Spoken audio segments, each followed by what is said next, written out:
Hello and welcome to another weekly update. I hope you're doing well.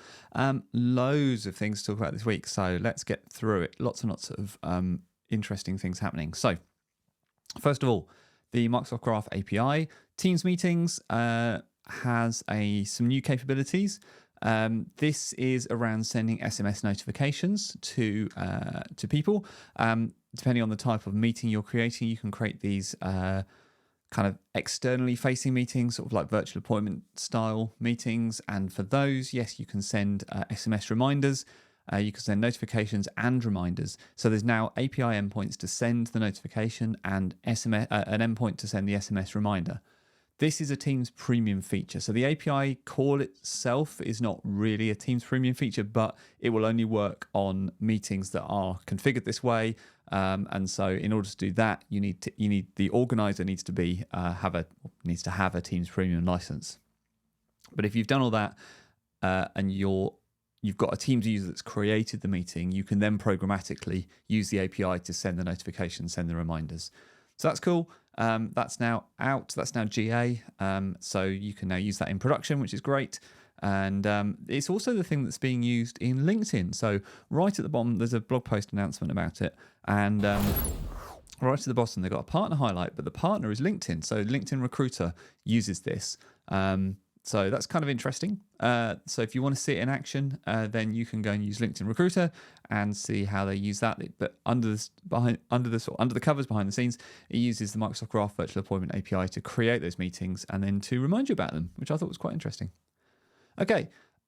Build is coming. The agenda is out. I still haven't had time to do any blog post or video about the sessions. Just know that there are lots of them and many of them are to do with AI. Not all of them though. And there are some good sessions around Azure Communication Services, and the Azure Communication Services marketing team have been all over it because there is a special blog post for people going or attending Build either virtually or in person, telling you all the sessions you should consider.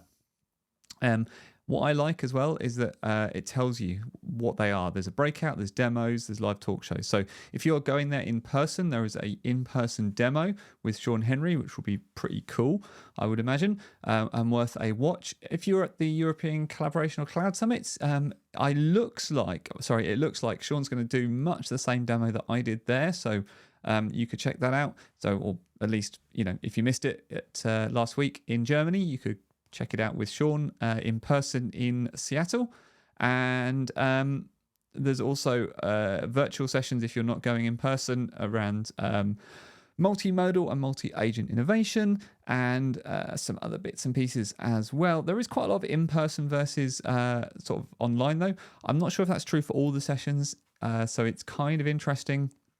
I'm also not entirely sure what the experience there is for non-in-person. Yeah, it looks like quite a lot of the demos, certainly that the Azure Communication Services team are going to be in-person only and won't be recorded.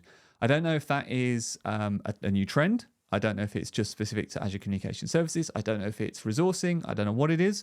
It's an interesting one. I haven't got close enough to the session catalog for Build yet. I know it starts tomorrow or the next day. I know it's really soon. Yeah, I haven't got close enough to the session catalog to know if that's a trend or just something slightly unusual to Azure Communication Services right now. But either way, something to keep an eye on, I think. Okay, Semantic Kernel. Let's talk about Semantic Kernel. If you have been ignoring it up until now, I think now's the time to stop ignoring it and dig into it. If you can find some time, this is my commitment for the next couple of months, is to really dig into Semantic Kernel and understand it. The place I'm going to start you at if you're new to all of this is this GitHub repo from Microsoft, because actually this is the GitHub repo for Semantic Kernel, and actually by itself, knowing that there is a GitHub repo and that's how things start, and actually it's just code, that I think really helps. And this introduction I think really helps. The getting started really helps. So I'm going to start you there with, if you're brand new into Semantic Kernel and you've heard of it, but you're not really sure what it is and you don't really know how it is going to impact you, then I would say start here, go through this. And then the next place to go after that is maybe this blog post. which is talking all about API manifest plugins for Semantic Kernel. I feel like you need to understand what Semantic Kernel is and have played around with it and kicked the tires on it just a little bit before you get to this blog post, because otherwise it's just not going to make sense. There's a you can import plugins to this thing you don't understand. Well, I mean, you kind of need to understand the thing first, I think. So, but anyway, this one, so if you are already familiar with Semantic Kernel, you can maybe jump straight here. So introducing API manifest plugins for Semantic Kernel. So this is going to be the thing I think that helps push more and more workloads through Semantic Kernel, by having this API manifest, allowing APIs to quickly and easily be accessed by Semantic Kernel, I think is going to be pretty cool. So yeah, big blog post, lots of detail, clearly written by somebody who knows their stuff, a very engineering-led blog post. I really like it. I really love the level of detail here. I love how much information, they obviously have gone through and thought, what does a developer need to know to really get started with this? And it feels like that's really come through in this blog post. And there's a sample program as well. Love all this. So yeah, definitely something new to dig into. So with all that free time we have, why not? Last thing I want to tell you about is it's another Prompt Like a Pro blog post. Now, there was one of those about a month ago where, the idea is it's for people using Copilot and some ideas for prompts you might not have thought about. And I really liked it when it came out, when that blog post came out a month ago, because I feel like we kind of need that in our lives at the moment, where we're still trying to understand how Copilot fits into our life and our workload and our scheduling and how we do stuff.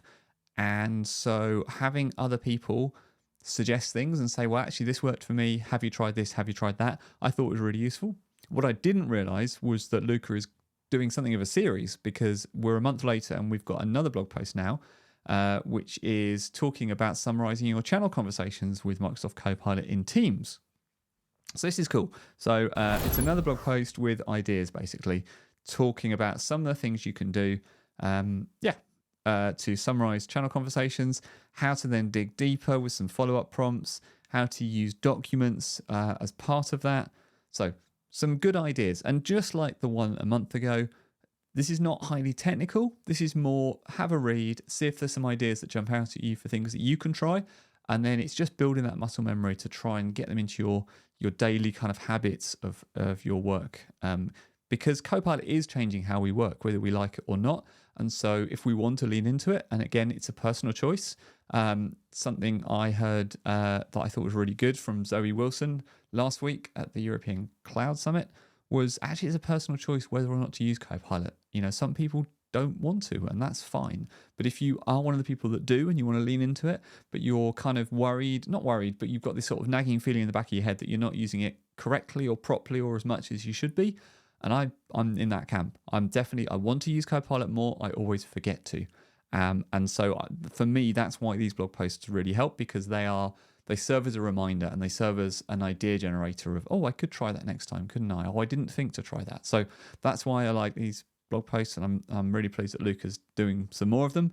I'm looking out. Hopefully there'll be another one in a month's time as well. Luca, if you're listening, they're great. Keep them going. I think they're really cool. All right. That's everything from me. Managed to just about get it in under 10 minutes by talking quickly.